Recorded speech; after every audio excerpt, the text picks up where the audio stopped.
A man who was very powerful and strongly built, but whose character was very doubtful, fell in love with a beautiful girl. The girl was not only beautiful in appearance, but also saintly in character, and as such she did not like the man's advances. The man, however, was insistent because of his lustful desires, and therefore the girl requested him to wait only 7 days. And she set a time after that when he could meet her. The man agreed, and with high expectations, he began waiting for the appointed time. The saintly girl, however, in order to manifest the real beauty of absolute truth, adopted a very instructive method. She took very strong doses of laxatives and purgatives, and for 7 days she continually passed loose stool and vomited all that she ate. Moreover, she stored all the loose stool and vomit in suitable pots. As a result of the purgatives, the so-called beautiful girl became lean and thin like a skeleton. Her complexion turned blackish, and her beautiful eyes sank into the sockets of her skull. Thus, at the appointed hour, she waited anxiously to receive the eager man. The man appeared on the scene well-dressed and well-behaved, and asked the ugly girl he found waiting there about the beautiful girl he was to meet. The man could not recognize the girl he saw as the same beautiful girl whom he wished to meet. Indeed, although she repeatedly asserted her identity, because of her pitiable condition he was unable to recognize her.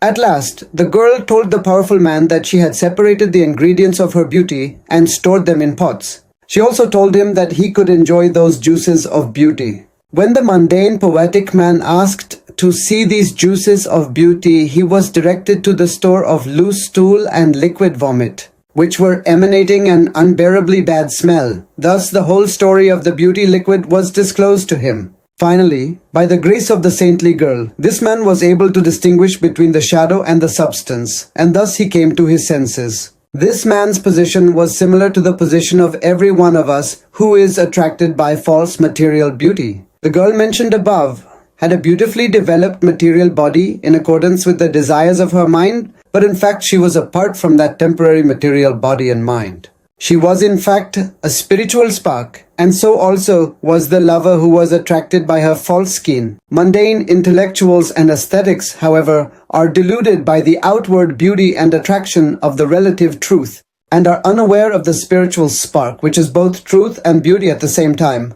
The spiritual spark is so beautiful that when it leaves the so-called beautiful body, which in fact is full of stool and vomit, no one wants to touch that body, even if it is decorated with a costly costume. We are all pursuing a false relative truth, which is incompatible with real beauty. The actual truth, however, is permanently beautiful, retaining the same standard of beauty for innumerable years. That spiritual spark is indestructible. The beauty of the outer skin can be destroyed in only a few hours merely by a dose of a strong purgative, but the beauty of truth is indestructible and always the same. Unfortunately, mundane artists and intellectuals are ignorant of this beautiful spark of spirit.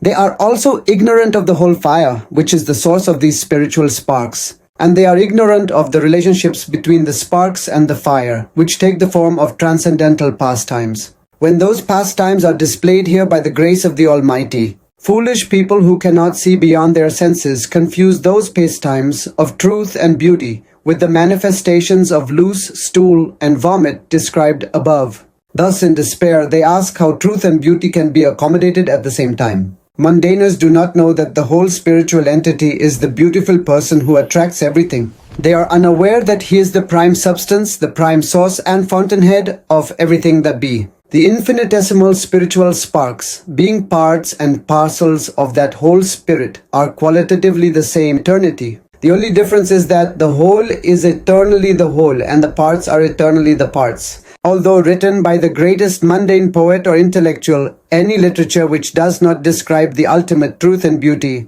is but a store of loose stool and vomit of the relative truth. Real literature is that which describes the ultimate truth and beauty of the Absolute.